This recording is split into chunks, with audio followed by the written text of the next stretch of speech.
Selamat pagi, perkenalkan nama saya Yulenti Verda, peserta PPG dalam jabatan Angkatan Ketiga tahun 2023 Universitas Negeri Surabaya. Pada hari ini Selasa tanggal 23 Januari 2024, saya akan melaksanakan PPL 2 dengan judul Statistika Histogram. Terima kasih, selamat menyaksikan. Selamat pagi semua. Pagi, Bu. Gimana kabar hari ini? Luar biasa. Sehat? Sehat, Bu. Semangat pagi. Pagi. Luar biasa. Tetap semangat terus. Sebelum kita mulai, siapa yang memimpin doa hari ini? Ayo Ina, silakan. Teman-teman, sebelum kita memulai pelajaran, marilah kita berdoa menurut agama dan kepercayaan kita masing-masing. Berdoa dimulai. Doa selesai. Ya. Sekarang Ibu tanya dulu. Siapa yang tidak hadir hari ini? Hadir semua. Bagus, lengkap kita hari ini ya. Hadir semua. Berarti hari ini penuh dengan semangat dong. Ya, Bu. Iya, mantap. Pagi hari ini kita akan mulai yaitu tentang pokok bahasan baru, yaitu tentang statistika. Sub pokok bahasannya yang kita pelajari yaitu tentang histogram. Tapi sebelum Ibu masuk ke statistika atau histogram, Ibu mau tanya dulu. Di SMP, diagram apa saja yang pernah kalian pelajari? Ayo, siapa yang? Ya, Andin. Apa? Diagram batang, diagram baris, dan diagram lingkaran. Iya, kata Andin kalian di SMP pernah mempelajari tentang diagram batang, diagram garis, dan diagram lingkaran. Sekarang Ibu tanya lagi. Diagram batang, diagram garis, dan diagram lingkaran. Ayo. Diagram batang apa? Ayo Chelsea apa? Menggunakan batang-batang vertikal atau horizontal untuk mempresentasikan frekuensi atau jumlah dalam kategori atau rentang nilai. Setiap batang memiliki satu kategori atau rentang nilai. Iya. Sekarang diagram lingkaran apa? Iya, Farel apa?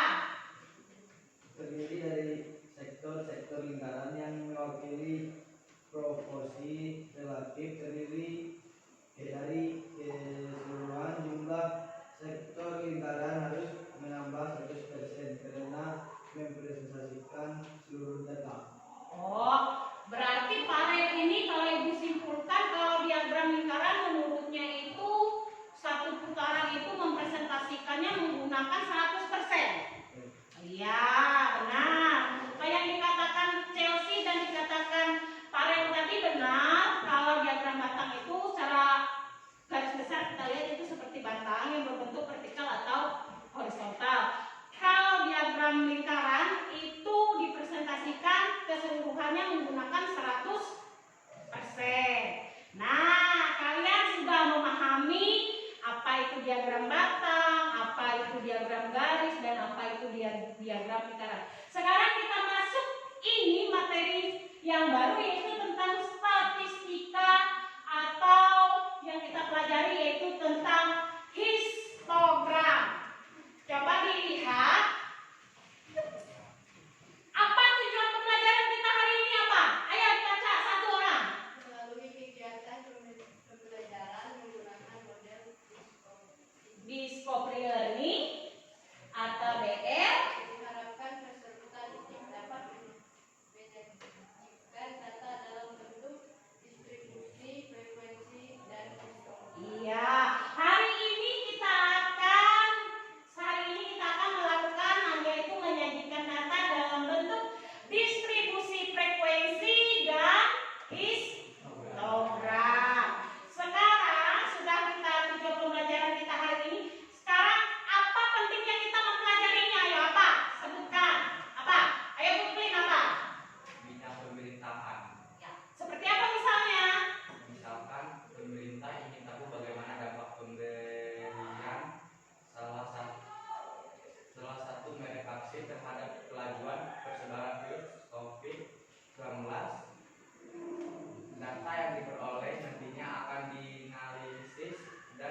dibandingkan, sehingga pemerintah dapat memilih mana merek vaksin yang lebih efektif untuk masyarakat sekaligus memperhitungkan ketersediaannya di dunia.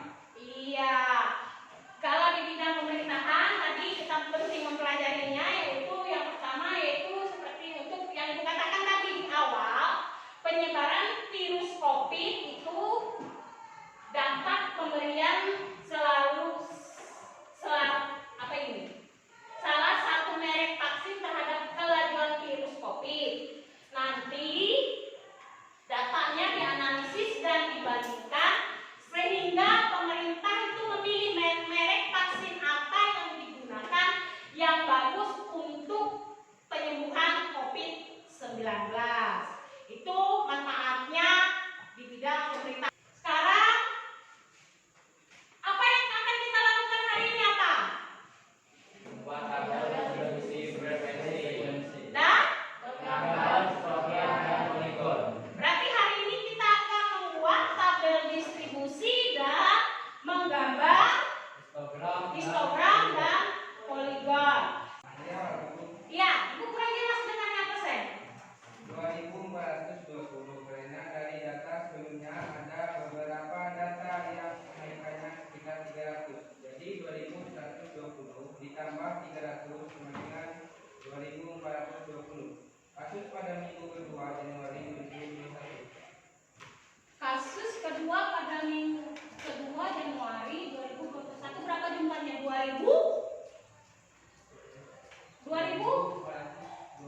2420 ya bisa?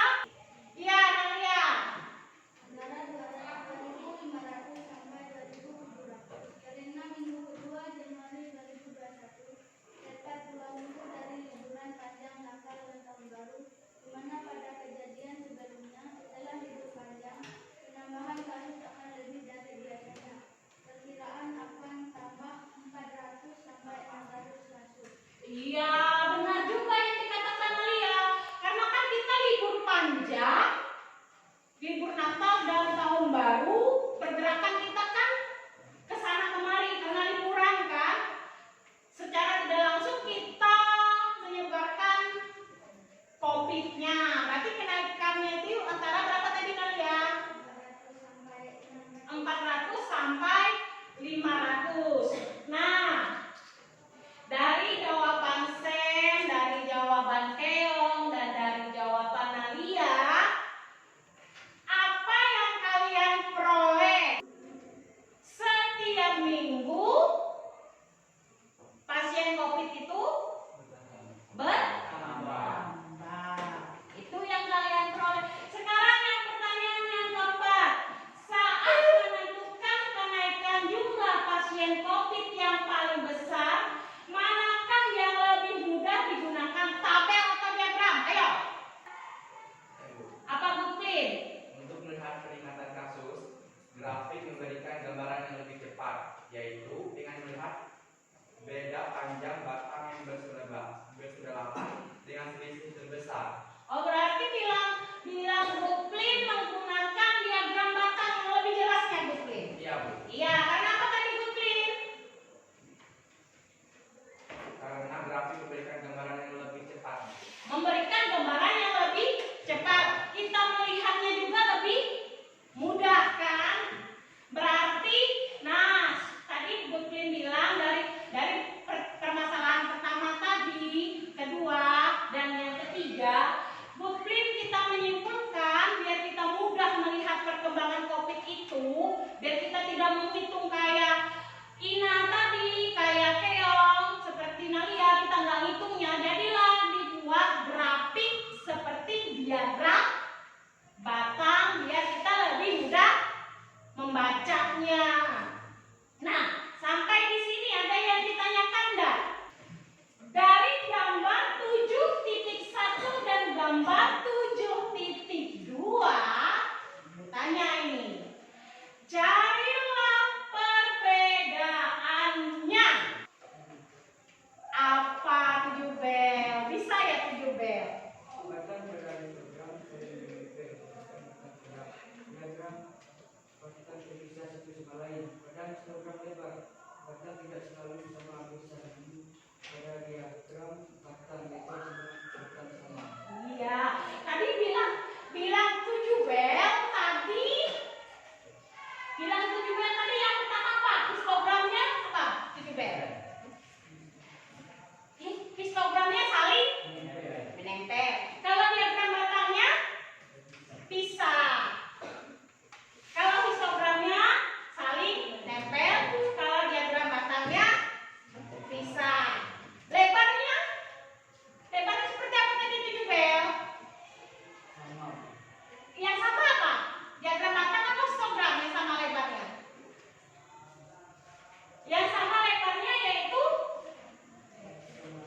diagram batang.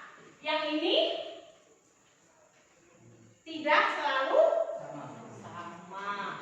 Nah, tadi kan sudah permasalahan 1, sudah permasalahan 2. Nah, sudah tahu itu histogram apa, diagram batang apa. Ada nggak kira-kira yang ingin kalian tanyakan sebelum kita masuk ke pengerjaan LKPD yang Ibu bentuk secara berkelompok? Ada nggak? Seperti kelompok minggu kemarin yang terdiri dari 4 orang satu kelompok.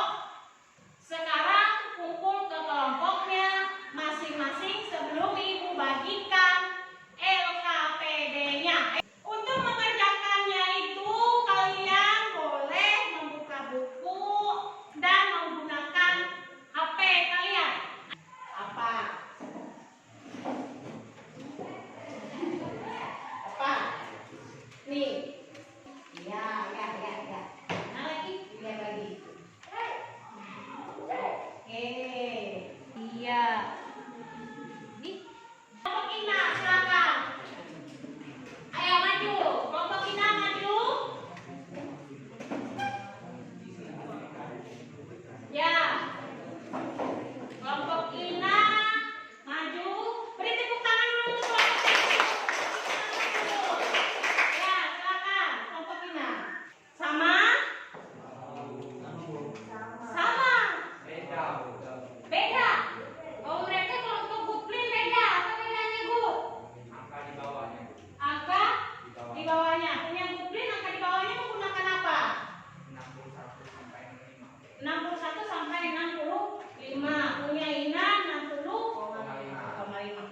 Yang membedakannya kalau punya Buklin tadi 61 sampai 65 itu kelas interval. Yang 65,5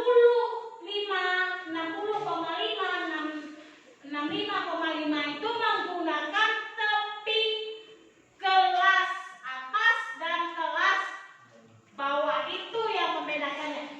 Dan silakan duduk untuk kelompok Ina. Beri aplaus untuk kelompok mereka.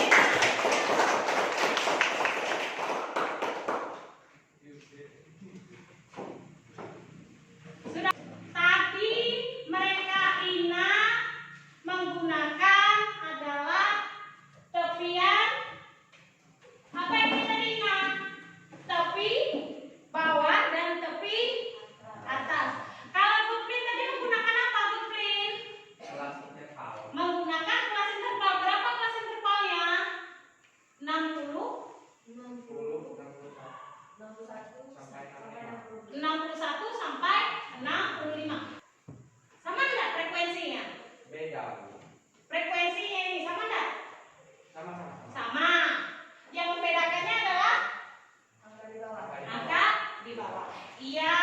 Untuk membuat grafik atau membuat histogram itu bisa menggunakan kelas interval, yaitu 60,5, 65,5, atau menggunakan 60,5, 65,5. Itu apa tadi dikatakan? Tepi kelas bawah dan kelas atas. Yang Buklin katakan 61 sampai 65 itu adalah kelas Interval. interval. Dari yang kita pelajari hari ini, apa yang kalian peroleh? Ayo.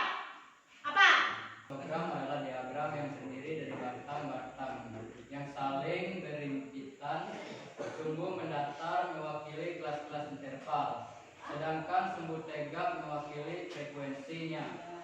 Pada sumbu mendatar ditulis tepi-tepi kelas interval dan tinggi batang menunjukkan frekuensi kelas interval.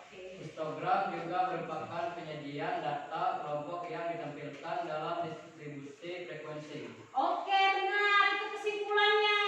Histogram itu di apa tadi Ferdi? Histogram adalah diagram yang terdiri dari batang-batang yang saling apa? Berhimpitan. Berhimpitan. Ini yang namanya saling berhimpitan ini. Nih, antara batang yang ini dengan yang ini yang namanya berhimpitan. Oke, histogram merupakan penyajian data kelompok yang ditampilkan dalam distribusi frekuensi. Ya, apa langkah-langkah dalam menentukan tabel distribusi frekuensi apa? Bagas, ya. Langkah-langkah membuat tabel distribusi frekuensi adalah: 1. Menentukan jangkauan data terbesar dan data terkecil. 2. Menentukan panjang kelas dihitung dari rumus K sama dengan 1 tambah log n, n sama dengan banyak data. 3. Menentukan panjang kelas dihitung menggunakan rumus sama dengan jangkauan banyak kelas. Oke, benar sekali. Yang disimpulkan Ferdi dan yang disimpulkan Bagas itu benar sekali.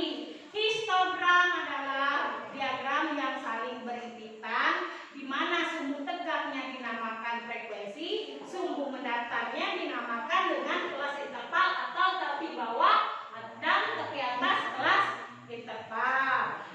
Ada juga yang menyatakan histogram adalah menyajikan data kelompok dalam bentuk tabel distribusi. Yang dikatakan Bagas tadi untuk menentukan tabel distribusi adalah yang pertama menentukan jangkauan, yang kedua panjang kelas, dan yang ketiga banyak kelas. Silakan dijawab dan ditulis, nanti dikumpulkan. Ya. Terima kasih untuk refleksinya hari ini. Sekarang ibu tanya, khusus ibu ya, ini untuk ibu. Menurut kalian, pembelajaran hari ini menyenangkan apa tidak? Menyenangkan, Bu. Seru apa tidak? Seru, Bu. Gimana ibu ngajarnya, bagus apa tidak? Bagus, Bu. Jelas apa tidak? Jelas, Bu. Oke, terima kasih. Sebelum kita mengakhirinya, ibu kasih satu lagi tugas, dan ini harus dikumpulkan juga hari ini. Oke? Oke, mengerjakannya lagi. Selamat mengerjakannya lagi. Kasih.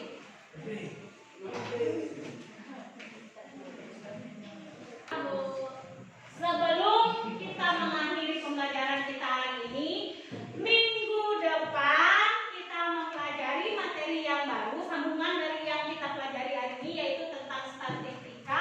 Minggu depan kita mempelajari tentang tentang ukuran pemusatan data, baik data berkelompok maupun data tunggal, yaitu mean, median, modus. Hari ini sebelum kita mengakhiri pembelajaran, siapa yang memimpin kita dalam doa? Silakan. Oke, Ferdi. Teman-teman, sebelum kita mengakhiri pelajaran kita hari ini, marilah kita berdoa menurut agama dan kepercayaan kita masing-masing. Terima kasih semuanya anak-anakku, untuk pagi ini Bu cukupkan sampai di sini. Tetap semangat belajar lagi di rumah, jangan kendur, jaga kesehatannya karena sekarang musim pancaroba ya. Selamat pagi.